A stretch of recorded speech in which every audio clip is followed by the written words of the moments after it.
Selamat pagi siswa-siswi saya SMA Negeri 1 Pasuruan kelas 11 IPA. Kita kembali ke Matminat persamaan trigonometri. Kali ini kita akan ketemu persamaan trigonometri yang berbentuk A cos X plus B sin X sama dengan C. Untuk menyelesaikan bentuk ini, maka kita ubah ruas kiri menjadi bentuk R cos X min alfa. Sementara ruas kanan tetap konstanta C. Ya. Karena ini R cos, maka ciri khasnya adalah yang bertindak sebagai A adalah koefisien kosinus. Karena ini R cos, kosinus. Sementara koefisien sin X adalah B-nya. Setelah diubah bentuk ini, nilai R itu bisa didapat dari rumus ini. R sama dengan akar dari A kuadrat plus B kuadrat. Sementara nilai alfa didapat dari rumus tan alfa sama dengan B per A, di mana sudut alfa didapat dari inverse tan B per A. Besar sudut alfa tergantung juga pada letak titik A, B pada salah satu kuadran. Setelah terbentuk persamaan R cos sama dengan C ini, kemudian selesaikan sesuai persamaan trigonometri dasar. Ada 3 persamaan trigonometri dasar, diingat materi sebelumnya, sin sama dengan sin, cos sama dengan cos, dan tan sama dengan tan. Kita aplikasikan ilmu kita ke soal nomor 1. Tentukan himpunan penyelesaian persamaan cos theta min akar 3 sin theta sama dengan min 1, di mana theta berada pada interval ini. Ingat, variabel yang kita cari adalah theta. Posisi theta adalah sudut. Sudut berapakah dalam derajat interval ini yang memenuhi persamaan trigonometri berikut? Oke. Langkah pertama, ruas kiri kita ubah ke bentuk R cos, di mana variabelnya theta, kemudian kita butuh alfa sama R. Sementara ruas kanan tetap konstanta min 1. Karena R cos, maka koefisien kosinus sebagai A, yaitu 1. Sehingga B-nya adalah min akar 3. R didapat dari rumus akar dari A kuadrat plus B kuadrat, yaitu 2. Sementara sudut alfa didapat dari rumus B per A. Tan alfa sama dengan B per A, yaitu min akar 3 per 1 sama dengan min akar 3. Untuk menentukan alfa, kita juga harus melihat letak titik A, B. A dari sini kita dapatkan 1, sementara B-nya min akar 3. Absis positif, ordinat negatif. Berarti kuadran 4.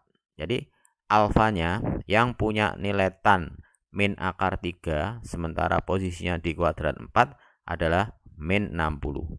Dari sini kita dapat alfa min 60 derajat, sementara R-nya 2. Kita lanjut.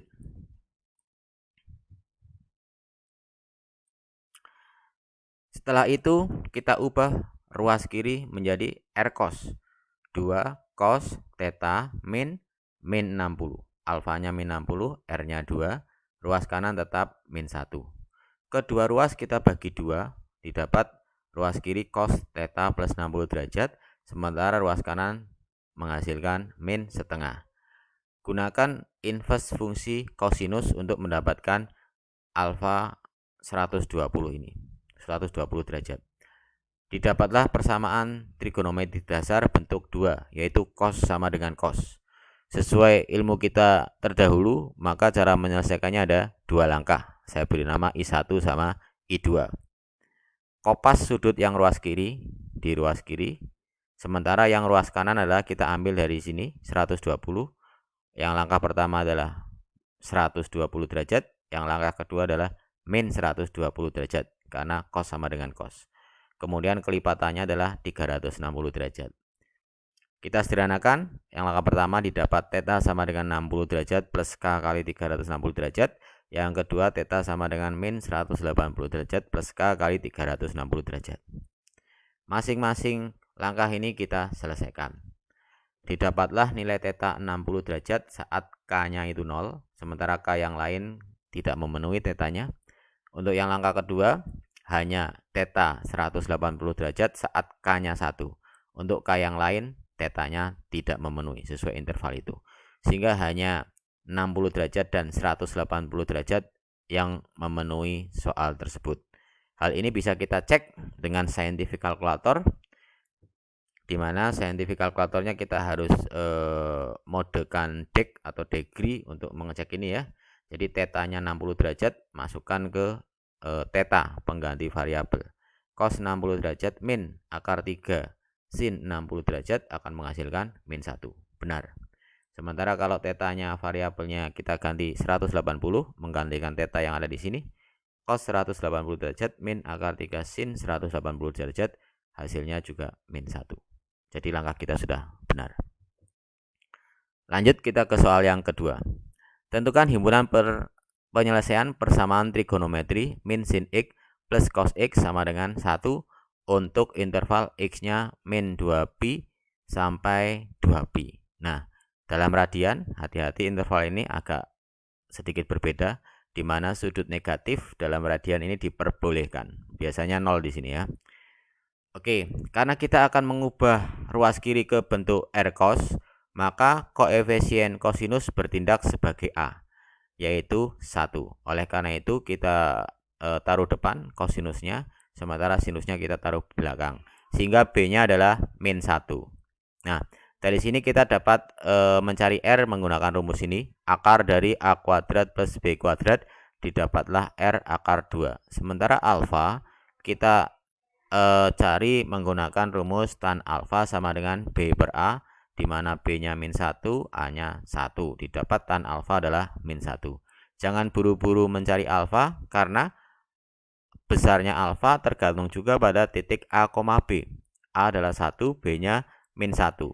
Absis positif, ordinat negatif hanya terjadi pada kuadran 4. Sehingga nilai tangen yang min 1, di mana alfanya berada pada sudutnya berada pada kuadran 4, hanya dipunyai kalau sudut tersebut adalah min pi per 4, atau kalau dalam derajat adalah min 45 derajat. Dari langkah ini kita dapatkan alfa min pi per 4, sementara R-nya akar 2. Kita lanjut. Ubah ruas kiri menjadi R cos, sehingga akar 2 cos x min pi per 4 sama dengan 1. Ruas kanan tetap 1. Kemudian kita sederhanakan. Rupanya saya kopas saja nih ya. Oke, kita lanjut ke sini. Ini akan menjadi cos sama dengan x plus pi per 4, sementara kedua ruas kita bagi dengan akar 2. Untuk yang ruas kanan didapatlah akar setengah akar 2. Dengan menggunakan inverse fungsi kosinus didapatlah sudutnya yaitu pi per 4. Sehingga didapat persamaan trigonometri dasar cos sama dengan cos. Ada dua langkah penyelesaian, yaitu I1 sama I2. Kita kopas sudut yang ruas kiri, x plus pi per 4, x plus pi per 4. Sementara sudut pi per 4 ini kita taruh di ruas kanan, pi per 4 sama min pi per 4, karena persamaan cos sama dengan cos. Sementara kelipatannya adalah 2pi, k kali 2pi. Dari sini kita sederhanakan, akan mendapatkan persamaan pada langkah 1 yang sederhana, yaitu x sama dengan k kali 2pi. Sementara yang langkah 2 kita dapatkan x sama dengan min pi per 2 plus k kali 2pi. Masing-masing langkah kita selesaikan dengan mensubstitusikan nilai k untuk mendapatkan x yang cocok sesuai interval tersebut. Ya, ingat ya tadi ya, intervalnya adalah sudut negatif diperbolehkan, yaitu paling kecil adalah min 2pi. Sehingga untuk k yang negatif, x-nya masih memenuhi. Ya, x-nya min 2pi memenuhi. Sementara k0 masih memenuhi juga, k1 paling mentok, x yang terbesar 2pi. Sementara untuk k yang lain tidak memenuhi di sini. Jadi tidak kita tulis. Didapatlah 3 nilai x pada langkah yang pertama. Sementara langkah yang kedua, dengan mensubstitusikan nilai k sama dengan 0, x yang kita dapatkan adalah min pi per 2. Sementara kalau k sama dengan 1, didapatlah 3 per 2pi. Tentu saja untuk k yang lain, nilai x-nya di luar interval tersebut. Sehingga dari sini, proses ini kita himpun sudut-sudut yang kita dapatkan mulai dari yang sudut terkecil sampai sudut yang terbesar. Ingat, Intervalnya memungkinkan untuk memasukkan sudut negatif. Kita cek coba ke soal ya. Soal kita munculkan kembali, ingat sudutnya intervalnya boleh negatif. Saya ambilkan contoh 2 saja untuk penyelesaian yang kita cek, yaitu misalnya min 2pi. Min 2pi ini menggantikan x atau menggantikan variabel yang ada di soal, sehingga min sin min 2pi ditambah cos min 2pi menghasilkan 1. Benar. Kemudian untuk yang 3/2pi kita cek untuk menggantikan nilai x. Min sin 3/2pi plus cos 3/2pi akan mendapatkan hasil 1. Dari proses ini bahwa langkah kita sudah terjamin benar. Demikian juga untuk penyelesaian-penyelesaian yang lain. Oke, itu saja pancingan dari saya, 2 contoh dan materi terkait menyelesaikan mengubah persamaan trigonometri ke bentuk R-cos ya. Untuk mengaplikasikan ilmu yang sudah kalian dapat, kalian kerjakan seperti biasa 4 soal berikut, kemudian upload soal kalian ke dalam link tugas Google Form tinyurl.com/11matminat04. Gunakan file PDF untuk menghimpun jawaban kalian. Sekian saja dari saya. Kalau aku gagal saat muda, masa tuaku lemah. Belajar itu penting. Jadi, anak muda itu tidak mudah. Itu kata Mario Teguh kecil. Oke, tetap sehat, tetap semangat. Mari bersama-sama kita lawan COVID dengan belajar dari rumah, dengan pantang mengeluh dan terus berkarya. Terima kasih. Sampai jumpa pada materi-materi selanjutnya.